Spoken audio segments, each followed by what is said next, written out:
তোমার সাথে আমার জরুরি কিছু কথা আছে। বলো। বাবা হিসেবে আজকে তোকে একটা অনুরোধ করতে চাই। তুই তোর ভাইকে ভালোবেসে বিশ্বাস করে আমাদের বাড়িতে এসেছে। তুই বাবা হিসেবে আমি একটা দায়িত্ব পালন করতে চাই। তুই ওকে কথা দে, তুই ওকে বিয়ে করবি। বাবা উনি আমার ভাইয়ের ওয়াইফ, এটাই পসিবল। সরি বাবা। তাহলে শোন, তুই যদি রাজি না হোস তুই জয়কে নিয়ে এই বাড়ি থেকে চলে যাবি। আমি জানি আপনি আমাকে কোনোদিন ক্ষমা করতে পারবেন না। আমি এটাও জানি যে আপনি কোনোদিন আমাকে ওয়াইফ হিসেবে মেনে নিতে পারবেন না। আমি আপনার কাছে কখনো ওয়াইফের মতো আবদার করবো না। আপনি আপনার লাইফ যেভাবে ইচ্ছে সেভাবে সাজাতে পারেন। আপনার যা ইচ্ছা আপনি তাই করতে পারেন। আমার প্রতি আপনার কোনো দায়বদ্ধতা নেই। আমি সরি, পুরো পরিবারের উপর থেকে রিসেন্টলি যা গেল পরে আমি আমার বাবার সাথে ফাইট করতে পারিনি। আমি একটা মেয়েকে অনেক ভালোবাসি।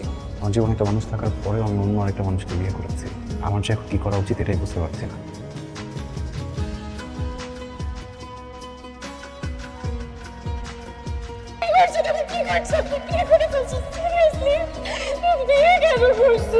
সিচুয়েশনটা এমন ছিল, আমাদের কিছু বলার ছিল না। বাবার সাথে অনেক বড় ঝামেলা হয়ে যেত। তুমিও আমার সাথে থাকতে চান, আমি ওনার সাথে থাকতে চাই না। এই সম্পর্ক টিকবে না। তুমি আমি থেকে যাবো।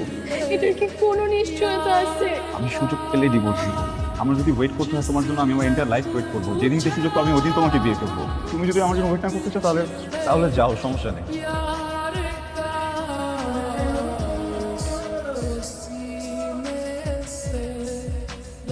আপনি এসছেন?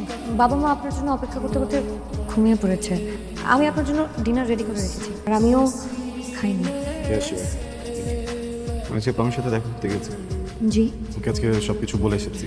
জি ওকে এটাও বলেছে এদিকে সব কিছু সর্ট আউট করার পরে আমি এই সম্পর্কটা শেষ করে ওকে বিয়ে করবো। জি ভাইয়ের কাছে শুনেছি আপনি জব করতে চাইতেন। জি শুরু করতেন না, শুরু করেন। এখানে আপনি আপনার মতো এক্সপিরিয়েন্স গ্যাদার করতে থাকেন। আপনি ওখানে সেট হয়ে গেলে তখন আমরা মিউচুয়ালি ডিভোর্সটাও কমপ্লিট করলাম। জি আমিও ভাবছিলাম আমার কিছু একটা করা উচিত। ঠিক আছে আমি করবো। আমার মনে হয় আপনি শুরু করে ঘুমান। না না, সমস্যা নেই, আপনি এখানে ঘুমান, আমি বাইরে ম্যানেজ করে দিচ্ছি।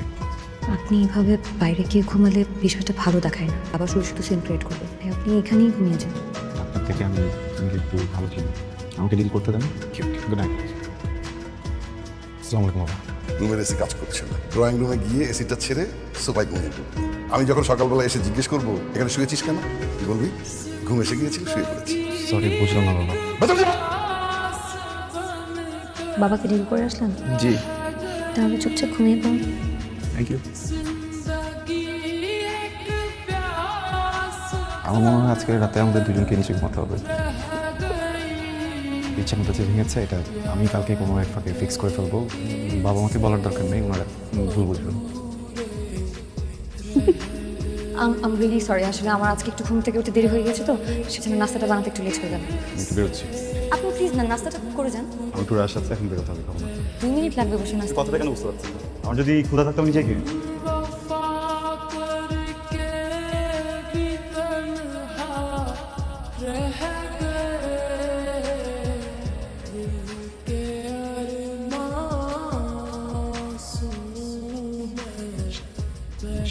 সরি, বুঝি নাই এটা নাস্তা ছিল। তাও না, ওই পোলাও, গরুর মাংস এগুলো পছন্দ না। যদি একটা খাবারই খুবই পছন্দ, সেটা হচ্ছে চা পরোটা। আপনি কীভাবে জানেন? আপনার ভাই আমাকে সবসময় বলতো আপনার চা পরোটা খুব পছন্দ।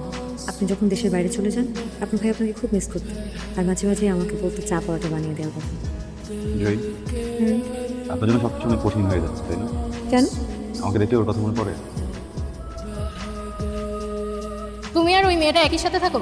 না, একসাথে থাকি না। মিথ্যা বলবা না, একদম মিথ্যা বলবা না। একসাথে থাকি না, এক রুমে থাকি। একসাথে থাকা আর এক রুমে থাকার মধ্যে পার্থক্য কি আয়ান? দেখো, আমাদের আসলে এক রুমে থাকার প্ল্যান ছিল। আমি রাতে রুম থেকে বের হলেই বাবা অনেক কোয়েশ্চেন করে বসে, কিছু করার থাকে না। ও নিশ্চয়ই নিচে থাকে। তো নিচে থাকারই কথা, ও নিচে থাকে না? আচ্ছা আমি বুঝতেছি না ও চলে যাচ্ছে না কেন বাপের বাড়িতে? তুমি কয়েকদিনের জন্য আসছো বাংলাদেশে, তুমি তো চলে যাবা। এই কয়েকদিন ও বাপের বাড়িতে থাক। মেয়েটা এরকম স্টুপিড কেন? আমি বুঝলাম না, ওর চরিত্রে সমস্যা আছে। না হলে ও ওর হাজবেন্ড মারা যাওয়ার পর হাজবেন্ডের ভাইকে বিয়ে করতে পারে না। প্লিজ এইভাবে কথা বলো না। আমরা মজায় মজায় বিয়েটা করি। সিচুয়েশনটা বোঝো। আমার টুইন ব্রাদার মারা গেছে, ফ্যামিলি সিচুয়েশন বুঝতেছো তুমি?